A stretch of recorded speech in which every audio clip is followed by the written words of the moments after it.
Hello नमस्कार दोस्तों, स्वागत करते हैं आपका उदित एकेडमी के इस ऑनलाइन रैंकर सीरीज में। तो कैसे हैं आप लोग? उम्मीद करता हूं कि सभी लोग बढ़िया होंगे।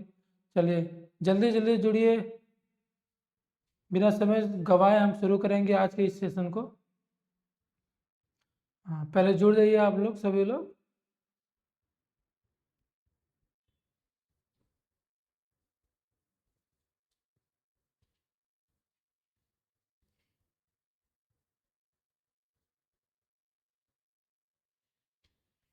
चलिए आप लोग जुड़ते रहिए।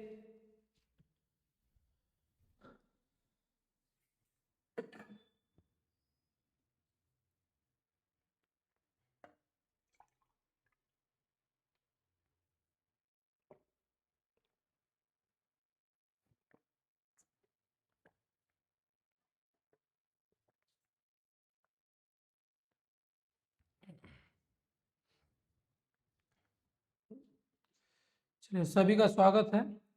गुड इवनिंग सबको। हाँ, गुड इवनिंग सभी को, गुड इवनिंग। चलिए, तो हम पढ़ रहे थे आई। ठीक है, स्पेशल सेंसस में हम सबसे पहला ऑर्गन पढ़ रहे थे आई के बारे में। आई मतलब आँख। ठीक है, तो इसमें हमने कुछ प्रश्न तो कर लिए थे, अभी हम कुछ प्रश्न करने वाले हैं। और उसी कुछ प्रश्न में से आज भी हम 10 प्रश्न लेके आए हैं, और वो भी क्या है, आपके एग्जाम के लिए बहुत ही कारगर साबित होने वाला है। चलिए, तो सबसे पहला हम शुरू करते हैं प्रश्न जो है आज का हमारा। इसका जवाब दीजिए आप लोग। जेल लाइक सब्सटेंस मतलब लेंस के पीछे जेल जैसा एक पदार्थ होता है, उस पदार्थ का नाम क्या है? ठीक है, ये प्रश्न पूछ रहा है कि ये आँख है। ठीक है, ये आँख है। हमने बताया था कि आँख में दो चैम्बर होते हैं, एक होता है लेंस के आगे, लेंस के आगे वाला चैम्बर, एक होता है लेंस के पीछे। आपने पिछली क्लास की होगी तो आपको याद होगा, एक होता है लेंस के आगे, एक होता है लेंस के पीछे। तो ये कह रहा है कि लेंस के पीछे एक जेल जैसा, जेल मतलब क्या है, अब हम ऐसा बात कर सकते हैं कि थोड़ा चिपचिपा जैसा एक पदार्थ होता है, उस पदार्थ का नाम क्या है? क्या उसका नाम एक्वस ह्यूमर है, क्या उसका नाम विट्रस ह्यूमर है, या उसका नाम प्लाज्मा या सीएसएफ है? बताइए। देखिए, सीएसएफ तो हमारे ब्रेन में पाया जाता है। कहाँ होता है? ब्रेन में। और ब्रेन में भी मेनली कहाँ होता है? वेंट्रिकल में। कहाँ पे होता है? वेंट्रिकल में। और कहाँ पे होता है? मेनिंजस में।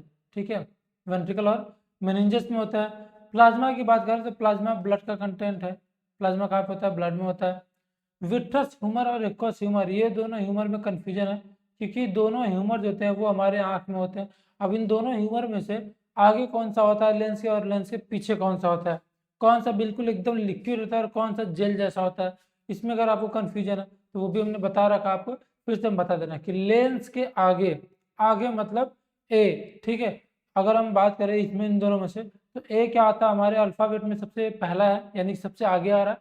तो हम बात करेंगे कि लेंस के आगे जो फ्लूइड आता है, जो लिक्विड है, वो होता है एक्वस ह्यूमर।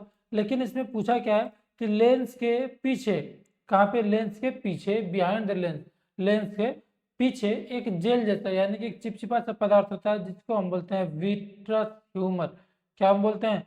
विट्रस ह्यूमर बोलते हैं। और हमारा राइट आंसर हो जाएगा ऑप्शन बी। ठीक है, और बाकी के 3 ऑप्शन यहाँ पे गलत। चलिए अगले प्रश्न की तरफ हम बढ़ते हैं। ब्लिंकिंग हेल्प टू, हमारी आंखों का बार बार झपकना, हमारी पलकों का बार बार झपकना किस में मदद करता है? होता है ना कि हम क्या करते हैं, जब किसी से बात कर रहे हो या फिर कहीं भी आ जा रहे हो, 24 घंटे हमारी आंखें क्या होती हैं? झपकती रहती हैं। पलकें हमारी क्या होती हैं? झपकती रहती हैं। आंखें बंद होती रहती है और खुलती रहती है। तो ऐसा क्यों होता है? कभी आपने सोचा कि ऐसा क्यों होता है कि आंखें, आंखों की जो पलकें हैं वो लगातार झपकती क्यों है? कभी कभी देखा होगा हर 1 सेकंड पे, या फिर कभी 2 सेकंड, 3 सेकंड, 4 सेकंड पे एक बार पलकें झपक ही जाती हैं। तो यही पूछ रहा है कि पलक झपकना किस में मदद करता है, क्यों जरूरी है? क्या वो आंसू का प्रोडक्शन करता है? पलक के झपकने से आंसू बनता है। दूसरा पूछ रहा है क्या ये आई का कलर चेंज कर देता है, कि हमारी पलक झपकी और आंख का कलर चेंज, ऐसा होता है क्या? क्या वो हमारी आँख को क्लीन और मॉइस्ट यानी कि आँख को साफ करता है और उसको नम रखता है? क्या वो हमारे देखने की क्षमता को बढ़ाता है, उससे हम ज़्यादा देखने लगते हैं? क्या है बताइए?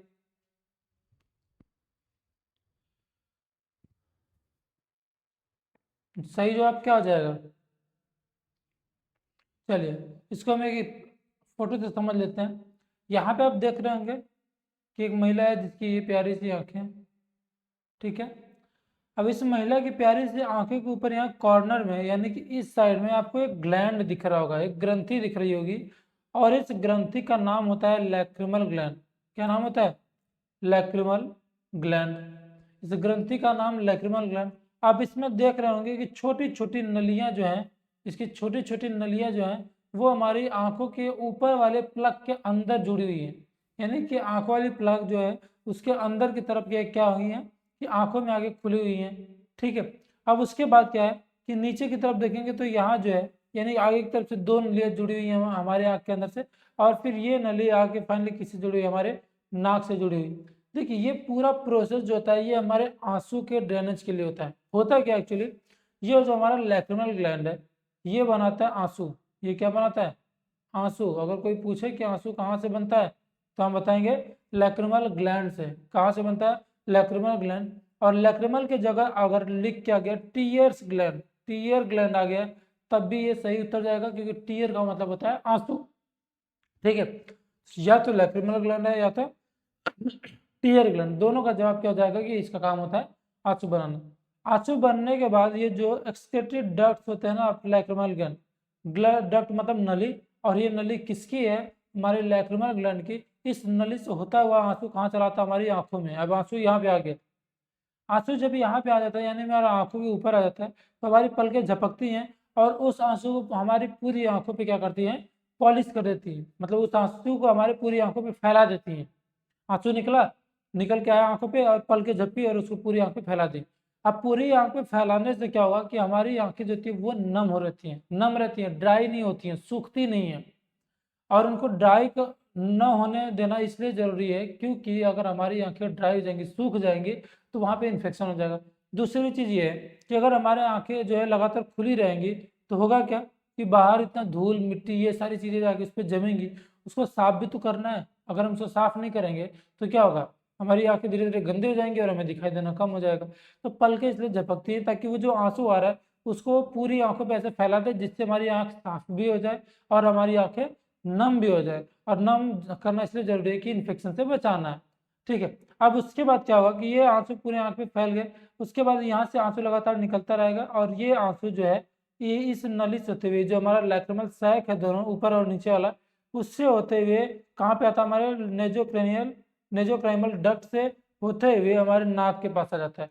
लेकिन आंसू हमेशा नाक से बाहर नहीं निकलता है। आपने कभी नोटिस किया होगा कि अगर कोई रो रहा हो, कोई कभी रो रहा होता है, या फिर कोई किसी ने कभी तीखा खा लिया, तो जब उसके आंख से आंसू बहुत ज्यादा आने लगता है तो उसके नाक से भी आंसू आता है। आपने नोटिस किया ये चीज? नाक से भी ऐसे कि बोलते हैं ना पानी निकलने लगा, जब हम कुछ खा रहे होते हैं ऐसे नाक होते हैं, या फिर जब रो रहे होते हैं लोग तो ऐसे नाक से भी क्या निकलता है? पानी निकलता है, ठीक है। हाँ हाँ, तो वो जो नाक से पानी निकलता है वो क्या होता है कि म्यूकस से मिलते हुए आता है, इसलिए थोड़ा सा चिपचिपा हो जाता है। जब वो नाक से होता है आता है तो उसमें कुछ म्यूकस मिक्स हो जाता है जिससे चिपचिपा हो जाता है। रोते टाइम अगर आपने किसी को हंसाया होगा तो आपने देखा होगा कि जो नाक से आंसू निकलता है वो चिपचिपा होता है, जिसकी वजह से जब सडन एयर निकलता है तो वो क्या करता है कि उस चिपचिपे तरल यानी कि आंसू में एक बबल बना देता है। देखा कि नहीं? किसी को कोई रो रहा है और अचानक से हंसता है तो यहाँ पे एक बबल बन जाता है। चलिए ये मजाक वाली बात है, लेकिन यहाँ पे क्या है कि लैक्रिमल ग्लैंड से क्या बनता है? आंसू बनता है जो आंखों में आता है, और पलके उसको पूरी आंखों पे ऐसे फैला के हमारी आंखों को साफ और नम कर देती हैं। उसके बाद अगर ये टीयर्स बहुत ज्यादा आने लगे तो इस सैक से होके वो बाहर निकलेगा, और प्लस यहाँ से ओवरफ्लो होने लगता है, जो हम कहते हैं कि हम रो रहे हैं, ठीक है। यहाँ से आंसू क्या होता है? बाहर निकलने लगता है। आप सपोज करिए कि आपने इस पलकों को बंद नहीं किया, आप अगर अगर अभी जबरदस्ती क्या करें अपनी पलकों को खुला रख दें, बंद ना करें, तो होगा क्या कि ये आंसू जो बन रहा है ये लगातार तो बनता रहेगा, हम उसको तो नहीं रोक पाएंगे, हम उसको नहीं रोक पाएंगे। तो ये जो आंसू बनेगा ये क्या होगा? यहाँ भी इकट्ठा होता जाएगा, क्योंकि पलके क्या कर रही थी? उसको पूरी आंख में फैला रही थी, लेकिन पलके तो हमने खोल रखी है। अब यहाँ पे वो इकट्ठा होती जाएंगी, और जब ज्यादा हो जाएगा तो यहाँ से ओवरफ्लो हो जाएगा, और क्या होता है? यहाँ से आंसू निकलने लगता है। तो जब आपको कहीं पे नकली रोना होता है तो आप थोड़ी देर आंख ऐसे खुली रखते हैं और आप फिर रोने लगते हैं, आंसू आ जाता है बाहर, फिर सामने वाले को लगता है अरे यार रो रहा है बेचारा, ठीक है। तो यही कॉन्सेप्ट है इसका। तो यहाँ पे दो चीजें क्लियर हो गई कि पलके जो होती है वो हमारी आंखों को नम बनाती हैं, लैक्रिमल ग्लैंड जो होती है वो क्या बनाती है, हमारे आंसू को बनाती है। चलिए, तो यहाँ पे ब्लिंकिंग ऑफ आई यानी कि पलक का झपकना जो है किसमें मदद करता है, यहाँ पे विजन को बढ़ाना, मतलब इससे हमें बहुत ज़्यादा चटक नहीं दिखता है, वो तो हमारे लेंस हमारे रेटिना का काम होता है। बाकी आंखों को साफ करना और आंखों को नम करना, ये आंसर जो है इसका ये सही हो जाएगा। यहाँ पे आंख का कलर नहीं चेंज होता, ना तो आंसू का प्रोडक्शन बढ़ता है, ठीक है। बल्कि अगर हम पलकों को न झपकाएं तो जब हमारी आंखें ड्राई हो जाती हैं, सूखने लगती हैं, तब आंसू का प्रोडक्शन भले ही बढ़ जाए, तब आंसू ज़्यादा निकलना शुरू हो जाता है। लेकिन अगर हम आंखों को बार बार मतलब लगातार जो हमारी आंखें झपकती रहती हैं पलकें, उससे आंसू का प्रोडक्शन बढ़ेगा तो नहीं, ना तो कलर चेंज होगा आंख का, ना तो हमारा विजन बहुत ज़्यादा बढ़ेगा। तो वहाँ पे आंसर जाएगा हमारा क्लीन और मॉइस्चर, आंख जो है हमारा वो साफ और नम रहेगा। चलिए अगले प्रश्न की तरफ हम बढ़ते हैं। टीयर्स आर प्रोड्यूस्ड बाई, आंसू किस ग्रंथि से बनते हैं? आपकी ग्रंथि में ऑप्शन है, क्या स्वेट ग्लैंड यानी कि पसीना ग्रंथि, दूसरा थायराइड ग्लैंड, थायराइड ग्रंथि जो हमारे इंडोक्राइन में आता है, क्या लैक्रिमल ग्लैंड यानी कि अश्रु ग्रंथि, नाम से ही पता चल जा रहा है, सलाइवा ग्लैंड यानी कि लार ग्रंथि, नाम से ही पता चल गया। चलिए, इसका जो राइट आंसर है वो है ऑप्शन बी, लैक्रिमल ग्लैंड, ना कि सलाइवरी, ना तो थायराइड, ना तो स्वेट ग्लैंड। स्वेट ग्लैंड से बनता है पसीना, थायराइड से बनता है T3 और T4, ये दोनों हार्मोन है। लैक्रिमल से बनता है आंसू, लैक्रिमल से क्या बनता है, आंसू। और सलाइवरी ग्लैंड से बनता है सलाइवा यानी कि लार। ओके, अगले प्रश्न की तरफ बढ़ते हैं। हमारा प्रश्न है अगला, द पार्ट दैट कंट्रोल प्यूपिल, प्यूपिल को कंट्रोल करने वाला पार्ट कौन है? और प्यूपिल हमने आपको बता रखा है कि प्यूपिल जो होता है वो हमारे आंख में आगे की तरफ जो पूरा बड़ा वाला ब्लैक है उसके बीच में एक छोटा ब्लैक होता है, यानी कि एक ब्लैक होल होता है, जिससे लाइट जो होती है हमारे आंखों के अंदर इंटर करती है। और प्यूपिल अपने आकार को छोटा और बड़ा करता रहता है, और इसलिए ये जरूरी है क्योंकि हमारी आंखों में उतना ही लाइट जाए जितने की हमारी आंखों को जरूरत है। हमारी आंखों में उतना ही लाइट जाना चाहिए जितने की हमारी आंखों को जरूरत है, और जितने से हमारा रेटिना डैमेज ना हो। अगर ज़्यादा जाएगा तो रेटिना डैमेज होगा। इसलिए हमारी आंखें क्या करती हैं, हमारी आंखों में एक ऐसा सिस्टम बनाता है जो उस ओपनिंग को, उस द्वार को जिसका नाम प्यूपिल है, उसको छोटा और बड़ा कर देता है जरूरत पड़ने के हिसाब से। तो वही पूछ रहा है कि पुतली यानी कि प्यूपिल का छोटा और बड़ा हो जाना, यानी कि उसके आकार को नियंत्रित करने का काम किसका होता है? कौन सा ऐसा स्ट्रक्चर जो इसको छोटा और बड़ा कर रहा है? चलिए हम एक फोटो से समझते हैं। ये जो है हमारी आंखें, आप आंखों को देखेंगे तो आपकी आंखें इस तरीके से दिखाई देती हैं, ऐसे ही होती है ना आंखें, इस तरीके से होती है आंखें। ये जो है, ये जो आपको स्ट्रक्चर दिख रहा है यहाँ पे, ये हमारा आइरिस, ये क्या है, ये आइरिस, और बीच में ये जो है ये है प्यूपिल, प्यूपिल यानी कि पुतली। इसी को पूछ रहा है कि ये जो प्यूपिल है, ये जो प्यूपिल है बीच में गड्ढा आप देख रहे होंगे कि ये क्या होल है, और इसी से क्या होती है कि बाहर से देने वाली लाइट इसी से इंटर करती है, कहाँ पे जाती है, हमारे आंख के अंदर जाती है, जहाँ पे रेटिना मिलता है, रेटिना पे इमेज पड़ती है, रेटिना से कुछ न्यूरॉन्स होते हैं जो मैसेज को उठाते हैं और ब्रेन तक पहुँचा देते हैं, तो हमें पता चलता है कि हमने क्या देखा। तो ये जो पुतली है, ये जो प्यूपिल है, ये छोटा और बड़ा होता रहता है। कभी ये इतना छोटा हो जाएगा, कभी ये इतना बड़ा हो जाएगा। तो इसी का छोटा बड़ा होना पूछ रहा है कि किसकी वजह से होता है, किसकी मदद से होता है।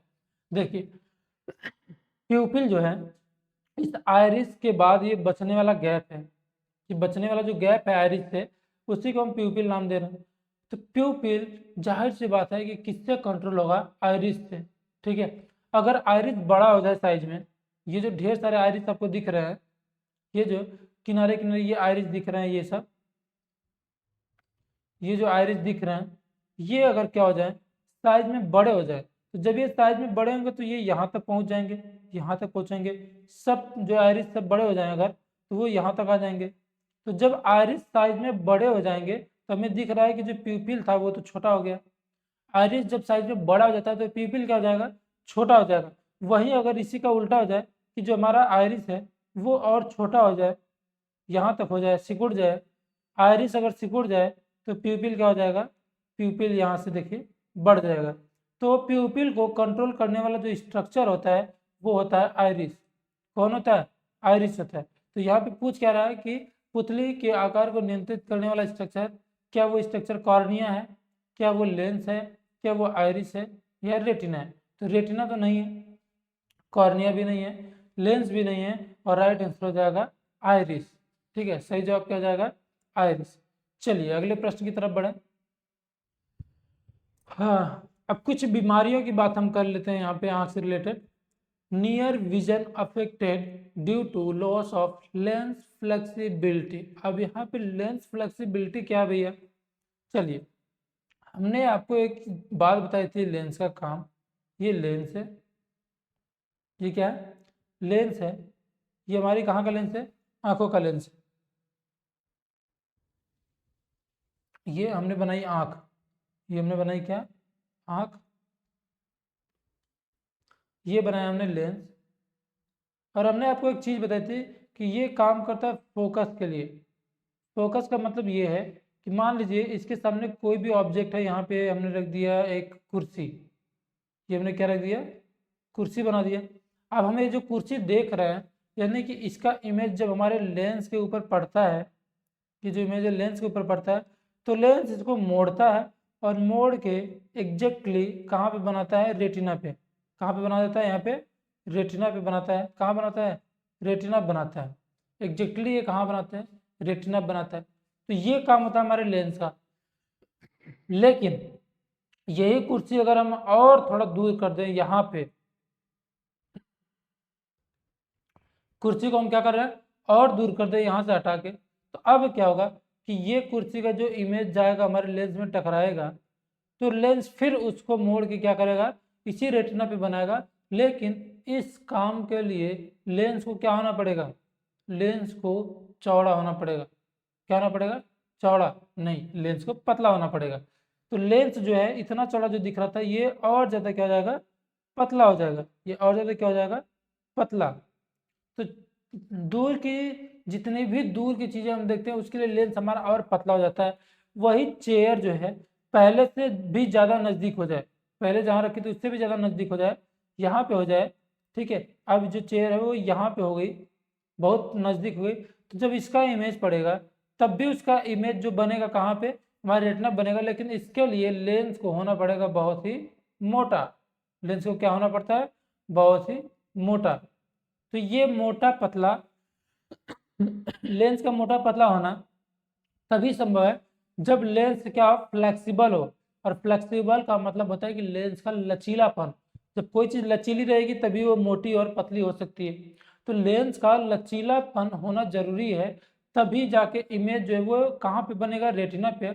और जब तक वो रेटिना पे नहीं बनेगा तब तक वो हमारे ब्रेन तक बात नहीं पहुंचेगी। तो अगर इमेज को रेटिना पे बनाना है तो उसके लिए जरूरी स्ट्रक्चर हमारा लेंस है। और लेंस में क्या होनी चाहिए? फ्लेक्सिबिलिटी, यानी कि उनका चौड़ा और पतला होना जरूरी है।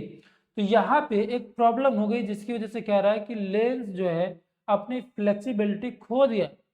अब वो हार्ड हो गया, ना तो फूल रहा है ना तो पिचक रहा है। तो अब दिक्कत क्या होगी? जैसे यहाँ पे कह रहा है कि मान लीजिए कि एक चेयर हमने जब यहाँ पे रखी, यहाँ पे जब चेयर रखी तो उसका इमेज एकदम हमको क्लियर दिख रहा था। मतलब मान लीजिए कि हमने यहाँ से 5 मीटर पे कोई एक चेयर रखी, सॉरी। तो जब हमने 5 मीटर पे चेयर रखी तो हमें क्लियर दिखने लगा। उस चेयर को अब हम और दूर कर दिए 10 मीटर, तो हमें धुंधला दिखने लगा। फिर हम उसको 5 मीटर लाए तो हमें सही दिखने लगा। फिर उसको हम 2 मीटर पर लाए तो हमें धुंधला दिखने लगा। यानी कि हमारा लेंथ जिसको चीज़ों को एडजस्ट करना चाहिए पतला और मोटा होके, वो नहीं हो पा रहा है, वो एक ही जगह फिक्स हो चुका है। ये प्रॉब्लम क्या कहलाती है यही पूछ रहा है। ठीक है, तो एक्चुअली इसमें होगा क्या कि जब लेंथ 5 मीटर, सॉरी जो चेयर है 5 मीटर पे, तो उसका इमेज रेटिना पे बना। जब इसको हम दूर लेके जाएंगे तो इमेज रेटिना के पहले यहाँ पे बन गया। ठीक है, और जब हम उसको और पास लेके आएंगे 2 मीटर पे ला दिए तो उसका इमेज जो है वो पीछे बनने की कोशिश करेगा, पीछे यहाँ पे। ठीक है, यहाँ पे। तो जब यहाँ पे रेटिना के आगे और पीछे बनेगा तो वो चीज़ें हमें क्लियर नहीं होंगी, क्योंकि जब तक वो फोकस रेटिना पे नहीं होगा तब तक हमारी जो न्यूरॉन है वो कुछ कैरी करेंगे ही नहीं। उनको पता ही नहीं चलेगा कि ये आखिर क्या चीज़ हम देख रहे हैं।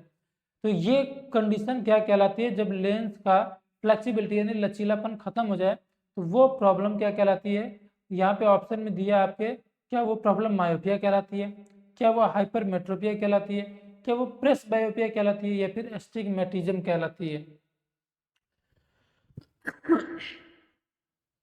मायोपिया का मतलब होता है, क्या होता है मायोपिया का मतलब? नियर साइटनेस, निकट दृष्टि दोष अगर होता है तो इसको मायोपिया बोलते हैं, निकट दृष्टि दोष। और दूर दृष्टि दोष होता है तो इसको हम बोलते हैं हाइपरमेट्रोपिया। और प्रेस बायोपिया में आपने देखा होगा एक आदमी जिसको दोनों तरीके के लेंस लगे होते हैं।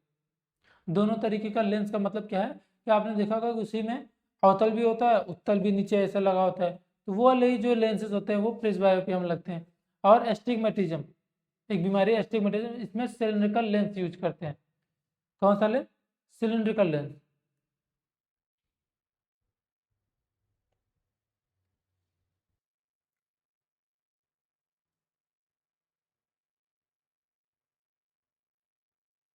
चलिए, तो यहाँ पे वो जो प्रॉब्लम होगी जो लेंस की फ्लेक्सिबिलिटी से, अगर आपको कहीं पे भी पूछे हमारा जो विजन है यानी कि देखने की शक्ति अगर गड़बड़ हुई है और उसका कारण अगर लेंस का लचीलापन आ जाए, लेंस का क्या जाए, लचीलापन की वजह से अगर हमें देखने में दिक्कत हो रही है, तो हमारा हमेशा जवाब जाएगा प्रेस बायोपिया। क्या जवाब जाएगा? प्रेस बायोपिया जाएगा। कौन सा जवाब जाएगा? प्रेस बायोपिया। अगर लेंस के लचीलापन गायब होने से कोई दिक्कत हो रही तो हमारा वो जो जवाब जाएगा वो जाएगा प्रेस बायोपिया पे। ठीक है, चलिए, तो यहाँ पे मायोपिया, हाइपरमेट्रोपिया और एस्टिग्मेटिज्म राइट आंसर नहीं होगा, और इनके बारे में भी अभी हम बताने वाले कि ये सारी चीज़ें क्या होती हैं। तो प्रेस बायोपिया यहाँ पे सही जवाब जाएगा। हम यहाँ पे इस चीज़ को समझ लेते हैं। देखिए यहाँ पे क्या है, एक हमारा मायोपिया है, मायोपिया।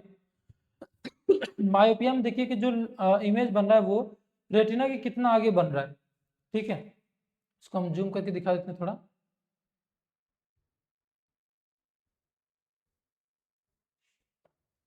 ये देखिए, ये आँख का यहाँ पे रेटिना है, ये क्या है, रेटिना।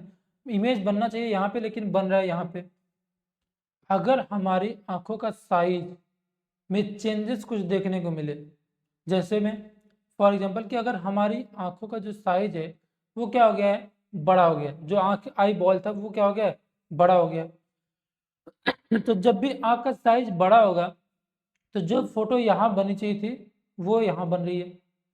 अब क्या होगा कि यहाँ पे जब हम कोई वस्तु रखते हैं इस ऐसे प्रॉब्लम में, अगर हम इसके सामने कोई क्या रखेंगे, ऑब्जेक्ट रखेंगे, इसके सामने अगर हम कोई ऑब्जेक्ट रखते हैं तो उसका इमेज हमें कहाँ बनेगा, आगे बन रहा है। तो जितना दूर हम लेके जाएंगे इसमें, जितना दूर लेके जाएंगे हमें उतना ही क्लियर नहीं होगा, उतना ही ब्लर दिखने लगेगा। लेकिन जब हम इसको आंखों के नज़दीक लाने लगते हैं और एक ऐसी जगह पे लाते हैं जिससे ये फोकस पीछे हो के रेटिना पे बनने लगे, तो हमें चीज़ें बिल्कुल सही दिखाई देने लगती हैं। यानी कि इसमें नज़दीक की चीज़ें क्लियर दिखती हैं, दूर की चीज़ें हमें क्लियर नहीं दिखती हैं। तो ये जो प्रॉब्लम होती है जिसको हम अंग्रेजी में मायोपिया बोलते हैं और हिंदी में हम इसको बोलते हैं नियर साइटनेस, नियर साइटनेस। और हिंदी में बोले तो नियर साइटनेस इसका दूसरा नाम है, और हिंदी में अगर हम इसको जाना तो इसको हम बोलते हैं निकट दृष्टि दोष, निकट दृष्टि दृष्टि दोष। देखिए इसका नाम निकट दृष्टि दोष है तो इसका ये मतलब नहीं है कि हमें नज़दीक की चीज़ें नहीं दिखती हैं, नज़दीक की चीज़ें दिखती हैं, बस नज़दीक की ही दिखती हैं, इसलिए इसको हम बोलते हैं निकट दृष्टि दोष। यहाँ पे थोड़ा सा आपको कन्फ्यूजन हो सकता है, आप उल्टा सीधा कर सकते हैं। निकट दृष्टि दोष में निकट की चीज़ें ही दिखती हैं, बाकी दूर की चीज़ें नहीं दिखती हैं, इसको दिमाग में रखना है। तो जब ये लेंस के आगे सॉरी रेटिना के आगे जब इमेज बनता है तो जब हम चीज़ों को और नज़दीक लाएंगे तो उसका इमेज और पीछे जाएगा और फाइनली रेटिना पे बनने लगता है। तो ये प्रॉब्लम होती है निकट दृष्टि दोष। वही दूसरी प्रॉब्लम है हाइपरमेट्रोपिया। हाइपरमेट्रोपिया में क्या होता है, आई बॉल छोटा हो गया, आई बॉल क्या गया, सिकुड़ गया, तो जो इमेज पहले यहाँ बन रहा था वो आँख के पीछे बनने लगा, यहाँ पे रेटिना पे बनना चाहिए लेकिन रेटिना के पीछे बनने की कोशिश कर रहा है। तो इसमें क्या करेंगे कि हमने कोई ऑब्जेक्ट जब लिया तो उसका इमेज यहाँ बना, अब इसको हम थोड़ा और दूर करेंगे तो ये इमेज यहाँ पे बनने लगेगा। यानी कि जितना हम दूर करते जा रहे हैं चीज़ें हमें क्लियर होती जा रही हैं, क्लियर दिखाई दे रहा है। तो इस बीमारी को हम बोलते हैं फार साइटनेस। क्या बोलते हैं? फार साइटनेस, यानी कि दूर दृष्टि, दूर दृष्टि दोष। ठीक है, और इंग्लिश में इसको हम हाइपरोपिया या फिर हाइपर मेट्रोपिया के नाम से जानते हैं। बातें क्लियर हुई, कितनी बात क्लियर हुई। और तीसरा हमने आपको बता दिया कि प्रेस बायोपिया क्या होता है कि लेंस जो है वो फिक्स हो चुका है, लेंस उसको एडजस्ट नहीं करा, उसकी वजह से ये प्रॉब्लम हो रही है। दूर जा रहा है तब नहीं दिख रहा है, ज़्यादा नज़दीक आ रहा है तब नहीं दिख रहा है, प्रॉब्लम दोनों में होती है। ठीक है, यहाँ पे इसमें क्या है कि एक में कम से कम दूर का दिख रहा है, एक में कम से कम नज़दीक का तो दिख रहा है, लेकिन प्रेस बायोपिया में ना तो बहुत ज़्यादा दूर का दिख रहा है ना तो बहुत ज़्यादा नज़दीक का दिख रहा है। तो ये तीन कंडीशन आपके यहाँ पे हो गई। तो हम इससे रिलेटेड प्रश्न पढ़ते हैं। शॉर्ट साइटनेस, शॉर्ट साइटनेस को क्या बोलते हैं? शॉर्ट साइटनेस का मतलब कि निकट दृष्टि दोष, अंग्रेजी में क्या कहते हैं इसको हम? शॉर्ट साइटनेस तो हमारा अंग्रेजी ही है, लेकिन इसका मेडिकल टर्म किस नाम से इस बीमारी को हम जानते हैं? क्योंकि लोग तो हमारे सामने यही आएंगे कहने कि हमें नज़दीक की चीज़ तो क्लियर दिखती है, दूर की नहीं दिखती है, तो हमें तो पता होना चाहिए कि इस बीमारी को कहते क्या है। चलिए, इस बीमारी को हम कैटरेक्ट तो कहते नहीं है, मोतियाबिंद नहीं कहते हैं। मोतियाबिंद में लेंस जो होता है ना वो क्लाउडी हो जाता है। क्लाउडी का मतलब कि पूरा लेंस हमें सफ़ेद सफ़ेद हो जाएगा, लेकिन लेंस होना कैसे चाहिए? ट्रांसपेरेंट होना चाहिए, प्रकाश उस लेंस से होके आर पार हो जाए। लेकिन जब उसी के अंदर फॉग जैसा स्ट्रक्चर यानी कि धुएं जैसा स्ट्रक्चर भर जाता है, तो जब भी लाइट जाती है तो लाइट उसको पार करके जा ही नहीं पाती है, जिससे आदमी को धुंधला दिखने लगता है। तो उस बीमारी को हम बोलते हैं कैटरेक्ट। प्रेस बायोपिया हमने देख लिया। ये शॉर्ट साइटनेस को हम प्रेस बायोपिया तो बोलते नहीं है। हाइपरमेट्रोपिया जो होता है वो क्या होता है? फार साइटनेस होता है, यानी कि दूर दृष्टि दोष, दूर का हमें क्लियर दिखता है, नज़दीक की चीज़ें नहीं दिखती हैं। और इसमें क्या निकट दृष्टि दोष, यानी कि नज़दीक की क्लियर दिखती हैं, दूर दूर की नहीं दिखती हैं। और इस बीमारी को हम बोलते हैं मायोपिया। इसको हम क्या बोलते हैं? मायोपिया। तो सही जवाब हो जाएगा हमारा ऑप्शन है, बाकी के तीन ऑप्शन यहाँ पे हो जाएंगे गलत। चलिए अगला प्रश्न, लॉन्ग साइटनेस या फिर फॉर साइटनेस। लॉन्ग साइटनेस या इसको हम बोल सकते हैं फॉर साइटनेस, इसको हम क्या बोलते हैं? क्या इसको हम ग्लूकोमा बोलते हैं? ग्लूकोमा में आईओपी बढ़ जाता है, इंट्रा ऑकुलर प्रेशर बढ़ जाता है। इंट्रा ऑकुलर प्रेशर क्या होता है? जो हमारा एंटीरियर चैम्बर होता है ना, एंटीरियर चैम्बर जिसके अंदर एक फ्लूइड होता है, एंटीरियर चैम्बर यानी कि हमने बताया था आपको कि जो आंख होती है उसमें लेंस के आगे एक चैम्बर होता है, लेंस के पीछे एक चैम्बर होता है। लेंस के पीछे होता है विट्रस ह्यूमर, क्या होता है? Vitreous humour. और लेंस के आगे एक्वस ह्यूमर होता है। अब क्या होगा? एक्वस ह्यूमर का प्रोडक्शन बढ़ेगा, जिसकी वजह से ये लेंस को पीछे धक्का देगा, और लेंस जब पीछे जाता है तो इसमें जो विट्रस ह्यूमर है वो दबाने लगता है रेटिना को, और रेटिना में छोटी छोटी होती है न्यूरॉन्स, वो दब जाती हैं, जिससे हमारा विजन जो होता है यानी कि देखने की शक्ति वो कम होने लगती है। इसको हम डिटेल में डिस्कस करेंगे बाद में। लेकिन यहाँ पे जो हमारा फार साइटनेस है यानी कि दूर दृष्टि दोष है, क्या इसको हम ग्लूकोमा बोलते हैं? नहीं, इसको ग्लूकोमा हम नहीं बोलते हैं। क्या इसको हम एस्टिग्मेटिज्म बोलते हैं? नहीं, इसको एस्टिग्मेटिज्म भी नहीं बोलते हैं। क्या इसको हम हाइपरमेट्रोपिया बोलते हैं? जी हाँ, इसको हम क्या बोलते हैं? हाइपरमेट्रोपिया बोलते हैं, ना कि मायोपिया। मायोपिया क्या होता है? निकट दृष्टि दोष यानी कि नियर साइटनेस होता है। यहाँ पे पूछ रहा है लॉन्ग साइटनेस या फिर फॉर साइटनेस, उसको हम बोलते हैं हाइपरमेट्रोपिया। चलिए अगले प्रश्न की तरफ हम बढ़े। अगला प्रश्न पूछ रहा है the blind spot has no, मतलब कि आंख के अंदर एक ब्लाइंड स्पॉट होता है। जब हम पूरी आंख को देखेंगे ना, देखिए ये पूरी आंख को हम जब देखते हैं तो एक ऐसी जगह होती है जहाँ पे कोई लाइट पड़े भी तो हमें वो पता नहीं चलेगा कि यहाँ पे क्या दिख रहा है, क्योंकि हमारी आंखों में हर जगह क्या होती हैं? रेटिना की सेल होती हैं, हमारे विजन की सेल होती हैं, लाइट वाली सेल होती हैं जो देखती हैं, मतलब कि वहाँ से मैसेज को उठाया ब्रेन को पहुँचा दिए। लेकिन एक जगह ऐसी होती है जहाँ पे सेल नहीं होती, क्योंकि ये वही जगह है जहाँ से हमारे न्यूरॉन और ब्लड वेसल्स क्या होती हैं हमारे आंखों के अंदर इंटर करती हैं। तो जब यहीं से इंटर कर रही हैं तो यहाँ पे जो लाइट पड़ती है वो हमें दिखाई नहीं देती है, इसलिए उस जगह को हम बोलते हैं ब्लाइंड स्पॉट। क्या बोलते हैं? Blind spot. तो यहाँ पे कोई भी नर्व सप्लाई नहीं होती है, और यहाँ पे जो भी लाइट पड़ती है वो हमें दिखाई नहीं देता है, इसलिए इसको हम बोलते हैं ब्लाइंड स्पॉट। तो यहाँ पे पूछ रहा है कि ब्लाइंड स्पॉट में क्या नहीं होता है? क्या वहाँ पे ब्लड वेसल्स नहीं होती? क्या वहाँ पे फोटो रिसेप्टर्स नहीं होते? क्या वहाँ पे नर्व फाइबर्स नहीं होते हैं? क्या वहाँ पे द्रव नहीं होता? फोटो रिसेप्टर्स का मतलब क्या है? कि जो हमारे लाइट को रिसीव करते हैं, लाइट को रिसीव करके ये किसको देते हैं? हमारे नर्व फाइबर को देते हैं। जब तक ये नहीं होंगे तब तक हमें दिखाई नहीं देगा। रिसेप्टर का मतलब रिसीव करना, फोटो मतलब प्रकाश, लाइट को रिसीव करना।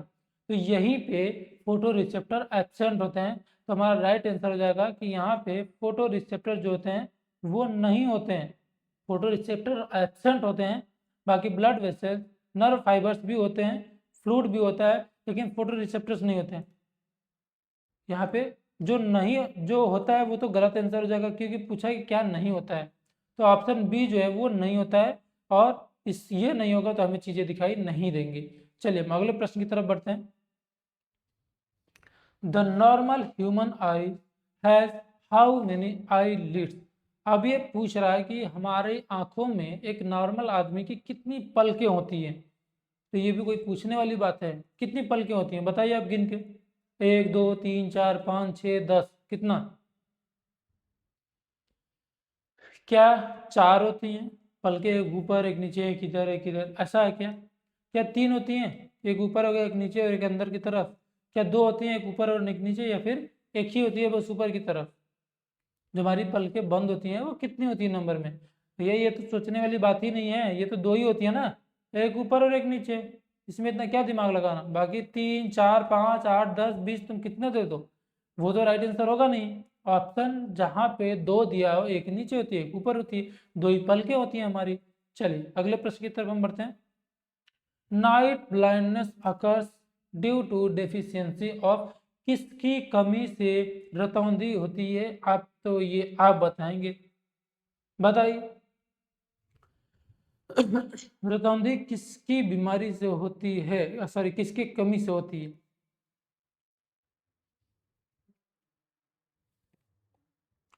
रतौंधी किसकी कमी से होती है? ये तो आप बहुत पहले से पढ़ते आ रहे हैं, ये बताने की जरूरत भी नहीं होनी चाहिए। चलिए इसका जवाब आप देंगे, पूरा भर डालिए कमेंट बॉक्स में। 10वें वाले प्रश्न का जवाब पूरे कमेंट बॉक्स में भरा होना चाहिए सबका, ठीक है। चलिए तो अब इस क्लास को हम यहीं पे एंड करते हैं। थैंक यू सो मच आप सभी लोगों का अपना कीमती वक्त देने के लिए। चलिए अब bye bye, goodbye, take care.